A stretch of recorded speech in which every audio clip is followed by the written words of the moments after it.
Muito bom dia, vamos lá então, segundo dia do mês de fevereiro, agora são 6h40 da manhã, índices futuros estão praticamente no 0 a 0, subindo um pouquinho lá nos Estados Unidos e bolsas europeias já abertas também, tá? Ontem saíram dados interessantes ou importantes dos Estados Unidos que corroboram um pouco mais com a minha tese de que essa inflação é temporária, porque teremos tempos um pouco mais difíceis, principalmente pelo lado do emprego nos Estados Unidos. Isso faz com que o governo continue injetando dinheiro por lá, não vai diminuir os 120 bilhões que eu tenho defendido aqui, nem tampouco, ou principalmente não subirão a taxa de juros. Veja, eles falam que o emprego nos Estados Unidos, o Banco Central Americano, ainda está longe do que estava pré-coronavírus, ou seja, na casa do 3,5% que os Estados Unidos estava com pleno emprego. E é verdade, hoje lá o desemprego está na casa dos 5,7%, porque um monte de gente deixou de procurar emprego e não entra na estatística,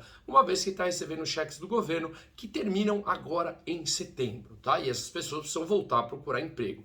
Então, esses são alguns dos componentes. Variação dos empregos privados que saíram ontem nos Estados Unidos, a expectativa era que viessem 613 mil, veio 374 mil, praticamente metade. Então, pouco mais da metade. Então, dado bem pior do que o esperado. E as vendas de veículos. O veículos é um dos componentes que está fazendo com que a inflação nos Estados Unidos tenha ficado mais alta nesses meses. Veio 13,1 milhões, quando a expectativa, o mês anterior, tinha vindo quase 15 milhões, tá? Então, é um percentual relevante também de queda de um mês para o outro. E o que eu falei ontem, que é aquele preço do setor manufatureiro ISM, o que é o ISM? É o Institute Supply Management, que é o que mede a expectativa dos negócios com relação à inflação futura nos Estados Unidos.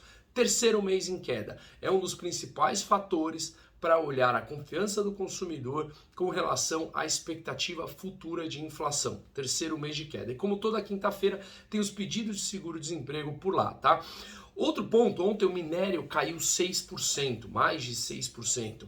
E a OPEP, os principais produtores, países exportadores e produtores de petróleo, ratificaram que vão aumentar em 400 mil barris de petróleo por dia sua produção, como tinham falado no mês passado. Não é grande coisa que vai mudar, mas de qualquer maneira, as commodities caindo de preço, como ela já vem dando um belo de um respiro, também faz com que segure a inflação, não só nos Estados Unidos, como no mundo todo, tá? No geral. Ainda vivemos um período de quebra de ofertas por conta de quebra da cadeia produtiva. Então isso ainda vai levar provavelmente alguns meses a mais de alta de inflação. Aqui a gente está com crise hídrica e tudo mais. Mas de qualquer maneira o que eu falo é que isso não é uma inflação que se tornará estrutural, no meu entender.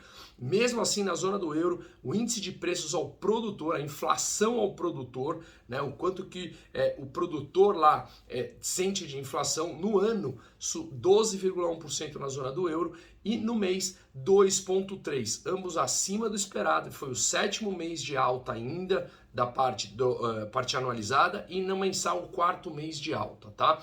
Mesma coisa eu digo para a Europa, no meu entender. Principalmente a Europa também está com seus números macroeconômicos bastante debilitados, principalmente quando olha os seus países individualmente, tá? Bom, no Brasil a gente teve o PIB, que veio um pouco abaixo do esperado, mas ainda mostrou crescimento de 6,4% no semestre nesse ano, né?